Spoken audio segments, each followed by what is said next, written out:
What's going on, guys? My name is Matt, and Apex Legends is the new hot game that has been blowing up recently and is currently one of the most popular games out right now. It's a battle royale game developed by Respawn, and personally I kinda like it. I think it's the best implementation of a battle royale game thus far. The ping system is incredibly innovative, the respawn mechanic is awesome, the guns and attachment system is cool, and I love the Overwatch style character selection with individual abilities and ultimates. But one of the best things about it is that it's free to play. Anyone can try it out, and if you don't like it, no harm no foul, it was free. But in turn, it gives a lot of players an opportunity to find a game that they enjoy that they originally might not have tried out. Now, being free to play means you are going to attract a lot of budget gamers, which are people who want to spend as little as possible to get a decent experience. Because of this, I began to think about testing this game against a pretty low-end system, and I knew just which one to use. This is my $100 gaming PC I built a few months ago. I'll go over a little detail about it in this video, but if you want an in-depth look at all the parts, proof of pricing, and benchmarks in a number of other games, I would highly implore you to check out the original video about this PC. Now, this PC wasn't meant to show you an exact list of parts you could go out and buy today. It's more meant to show you that if you hunt for deals, do your research, and be persistent, then you can put together a pretty decent system for super cheap. For this system, I used a pretty well-known formula for building a cheap gaming PC, which is to buy an old pre-built and upgrade it to fit your needs. I watched listings for a while and got a good deal on this Dell Optiplex 390. It had a Core i5-2400, 4GB of RAM, a 250GB hard drive, and even came with a copy of Windows 10 pre-installed. I cleaned it up, changed the thermal paste, and upgraded a few parts. I went from 4 to 6GB of DDR3 RAM. I added a 600W 80+ white EVGA power supply that I got on a midweek madness sale for only like $15, and threw in an HD 7870 I got from eBay.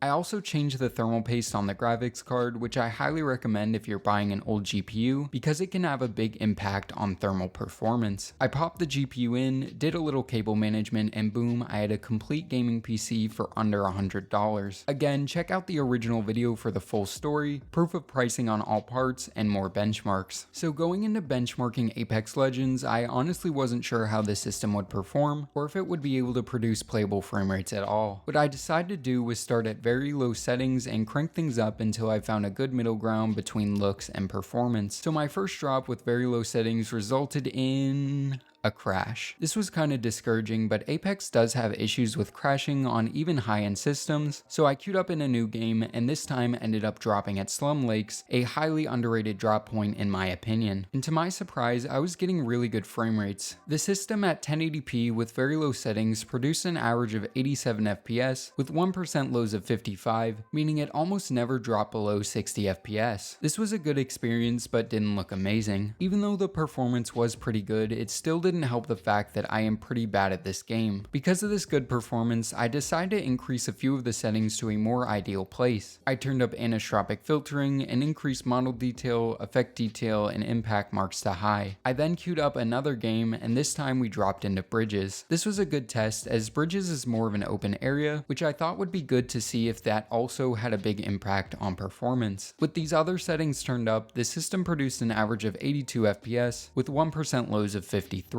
I was able to get one knockdown, ran out of ammo, and that was basically the end of that run. This again was a pretty decent experience, so I thought, what the heck, let's crank up a lot of these settings way up, and that's exactly what I did. I turned most everything up to medium or high and queued up another game. This time we dropped Swampland, and right from the start I noticed a big hit in performance. The average FPS was 62, which is decent, but the 1% and 0.1% lows were absolutely abysmal at 22 and 14 FPS respectively. This was a noticeably worse experience and would make it very hard to stay competitive with this performance. To make things worse, the game honestly didn't look much better than at the lower settings. Because of this, I think I would play using the second run settings because performance was pretty decent and had a few of the settings turned up. So overall, as you can see, this $100 gaming PC actually performed pretty decent in Apex Legends, even though it was running on low at 1080p. With all this being said, the overall experience was good, and I felt I could still be be relatively competitive on this system. This impresses me as Apex Legends seems to be pretty optimized even for relatively low-end hardware. Also, if you want to see me build a cheap system specifically for Apex Legends at 1080p high settings, let me know in the comment section also. So yeah guys, I think this wraps this video up. I hope you guys enjoyed it. If you did, make sure to give this video a thumbs up, as well as consider subscribing for more PC and tech related content in the future. And as always, this is Matt from Tech by Matt, signing out.